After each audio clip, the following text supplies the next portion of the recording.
Have you ever noticed yourself acting like this? You get irritated easily. You complain often. You quickly notice other people's mistakes. You constantly feel the need to prove that you are smart, right, or better than others. Or maybe it is the opposite. You are shy, anxious, and often feel that you are not good enough, not worthy, not safe. You want to connect with people, but you withdraw. You want to live a meaningful life, but deep inside there is a difficult feeling you cannot quite name, the feeling that somehow you are less than others. If you recognize yourself in any of this, the problem may not simply be a lack of confidence.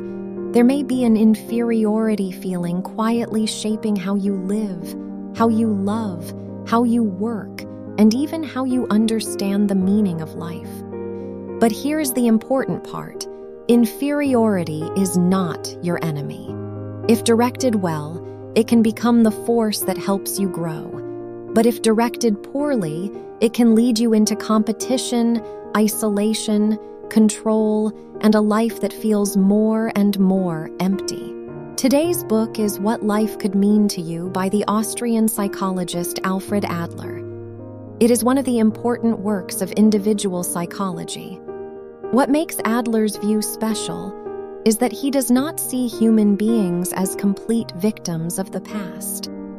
He believes that what matters is not only what you have experienced, but how you are using those experiences and what direction you are moving toward. With the same feeling of inferiority, one person may use it to grow, cooperate, and contribute. Another person may use it to blame, compete, dominate, or avoid life. In this video, we will explore 4 parts. First, why everyone has feelings of inferiority. Second, when inferiority becomes destructive. Third, why the meaning of life is found in cooperation and contribution. Yes, fourth, how to discover the deep inferiority within yourself and begin to change. Alfred Adler did not have an easy childhood. He was physically weak, small, not especially outstanding at school, and was often compared with his more capable older brother. From a common perspective, a childhood like that could easily lead a person into lifelong insecurity and failure. But Adler used that very feeling of weakness as motivation. He became a doctor, and later one of the most influential psychologists of the 20th century. This leads us to a very important idea. Feeling inferior is not something to be ashamed of.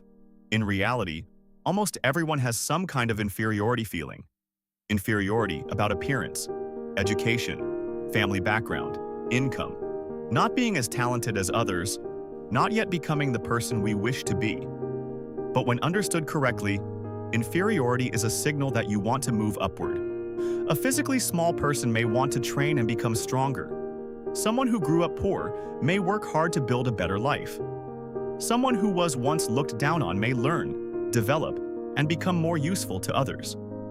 Inferiority is like the distance between who you are now and who you want to become. And that distance creates motivation. The problem is not whether you feel inferior. The real question is, where are you allowing that feeling to lead you? Adler makes a clear distinction between inferiority feelings and an inferiority complex.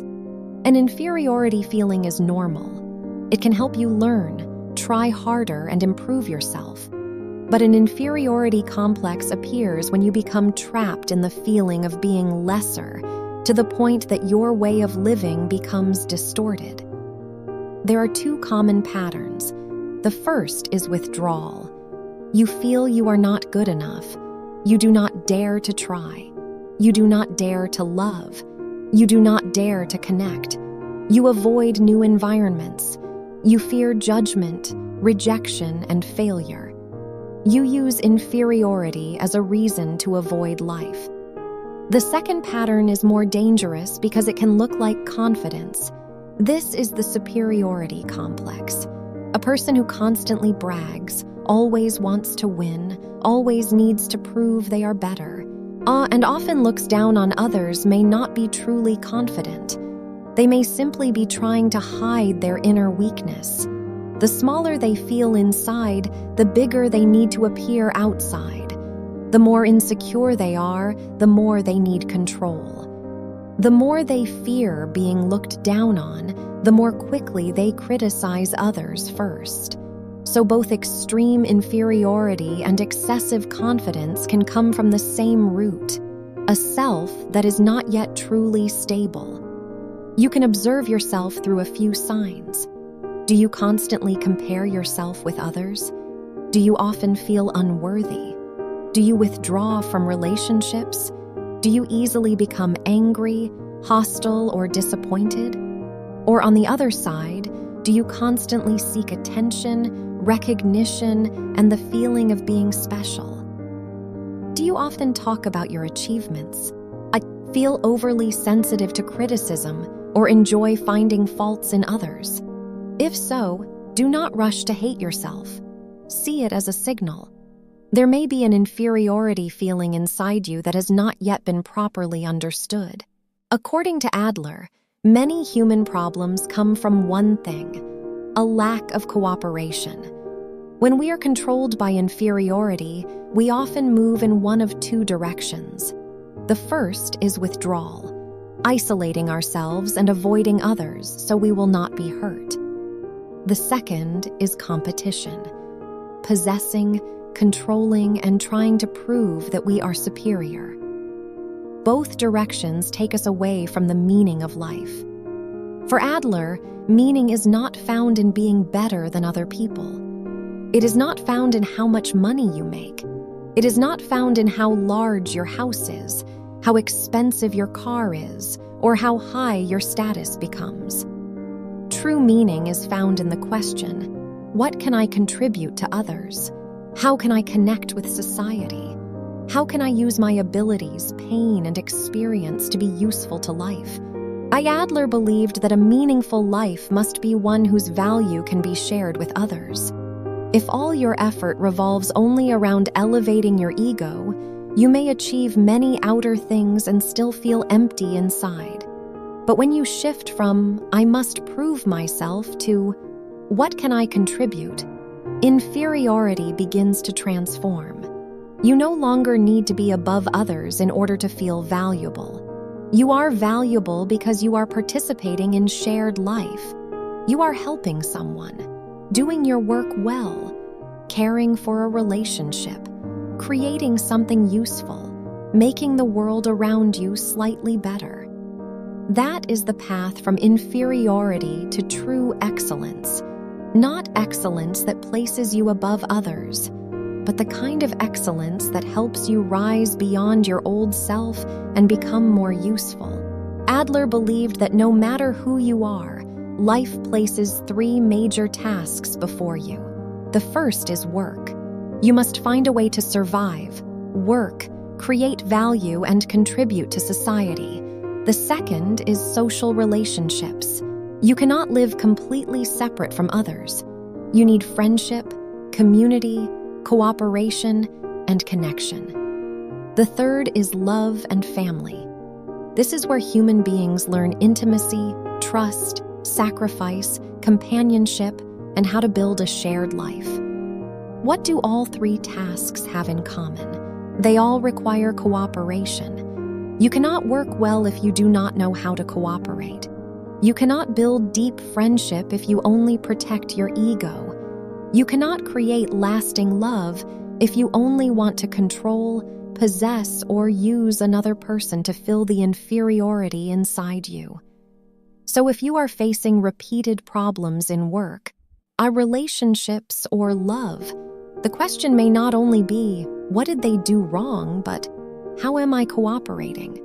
Am I contributing or only protecting my ego? Am I truly loving or using another person to compensate for something missing inside me? One useful method Adler suggests is to look back at your earliest memories. Not to blame your childhood, but to understand what story you built about yourself and the world. Try closing your eyes and asking, what is the first memory I can remember? How did I feel in that memory? Abandoned, compared, loved, forced to work hard for attention, or forced to protect yourself because no one was there. These memories can reveal a great deal about your style of life.